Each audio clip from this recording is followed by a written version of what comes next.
Ang init. Kakauno lagi kain ko niya. Init siya.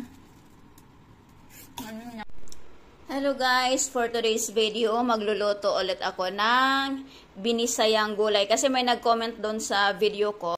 Kaya magluluto ulit ako ng gulay na binisaya. Yung ibang mga gulay dyan, makikita natin sa talagang sa probinsya. Pero ito, parang dito ko lang to nakita. So, wala akong ibang dahon. Wala tayong magagawa. Kaya may halo itong inchik. Ito may luya ako tsaka sibuyas. Siyempre, kilala naman ng Bisaya yung luya at sibuyas. Oy, may tanong mga misaw na. Tapos ito, so kakailan naman sa mig piniritong isda. Oy, kay maglana naman mig lubi. Arong namin ikaprito. So, inano ko lang siya. Tinanggal ko na lang siya sa tinik para ilagay ko na siya pasabay na pakulo sa ating tubig para magkalasa na siya. So, ito na yung ating tubig.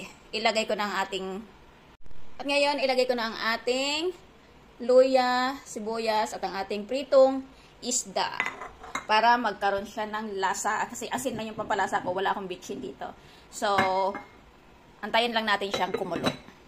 After a few minutes nga, ayan na kumulo na yung ating tubig na may pritong isda, luya at sibuyas. So, next ilalagay natin yung mga gulay na matagal maluto. Itong sitaw, kalabasa, at saka talong kasi medyo matagal-tagal yan sila.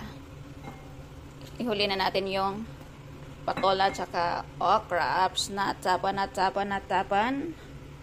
Ayan na nga mga lods. Ito binisaya nagikain niya ha. Ay nagreklamo ha. Binisaya nagikain niya. Napuno na kayo. Kinsa may makikaon dres ako Ala ubani ko ninyo dre mga untaon niya. Takpan natin ulit. At pag next na kulo, ilagay na natin yung ating patola at ang ating gulay. Ay dahon. Ayan nga po, kumukulo na ulit yung ating gulay. So, ilagay na natin yung ating mahiwagang okra, ang ating patola. Oh my gosh, punong-puno na. Mag-isa lang akong kakain hanggang bukas na ito, mga loads. O, diba? So, isabay na rin natin ang ating green leafy vegetables. Char. Ayan na nga, loads. Punong-puno na nga po siya. Ayan. So, okay lang yan kasi wala namang rice ang person. So, ito yung kakainin kong purong gulay. Wala itong cholesterol. O, diba? Punong-puno na siya. So, ngayon naman, maglalagay na rin tayo ng asin. Maglalagay na tayo ng asin para sa ating pampalasa. Kunti lang muna, baka umalat masisira na yung aura ng ating gulay. Yan.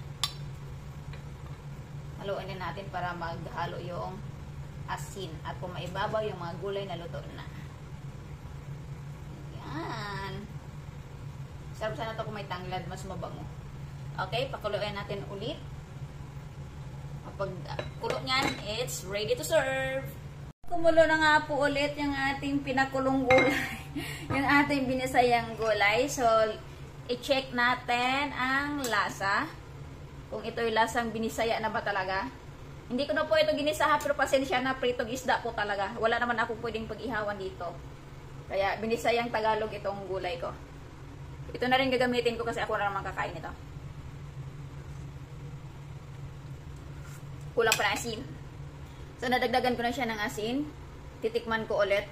Hindi na ako maglalagay ng music dito at ang hirap gumawa ng video tapos iba yung makinabang tulad ng una kong ginawang video. Sarap na. Lasang binisaya na guys. At ready to serve na ang ating binisayang gulay. Saya. For today's dinner. Dinner kasi yun. Di kasi yun dinner. Na wrong spelling na naman ako.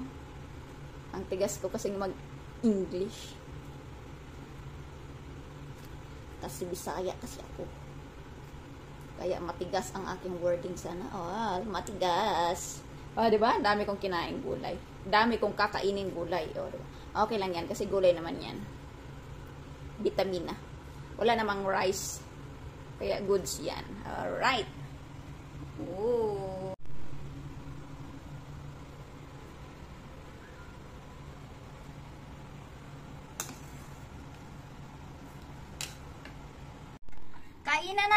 Kainan na ng binisayang gulay. Binasaya na ganyan siya, ha? Okay, kainit. Kainit tayo, ay. Init din yung binasayang gulay, ay. Ang pangit niya kabanding. Napasok ko.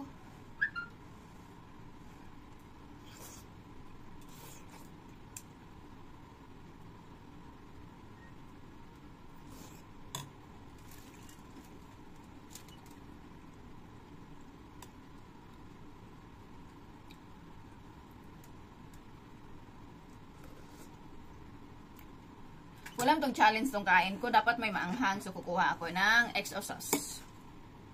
Lagyan natin ng anghang ang ating pagkain. Sabi nga nila, spicy. Spices of life. Yan. Itong spicy. Itong XO sauce, ang ingredients nito, mantika, sili, tawag na, scallops, tsaka, dried shrimp o hibi. Yun. Yan siya.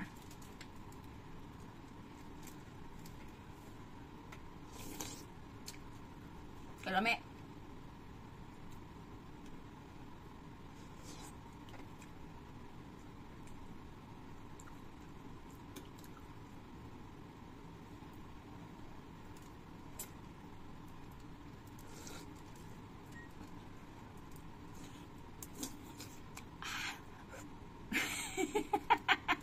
Hangul.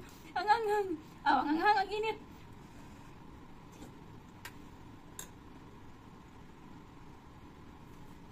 Mag-concentrate sa ugaon, mga lodsa.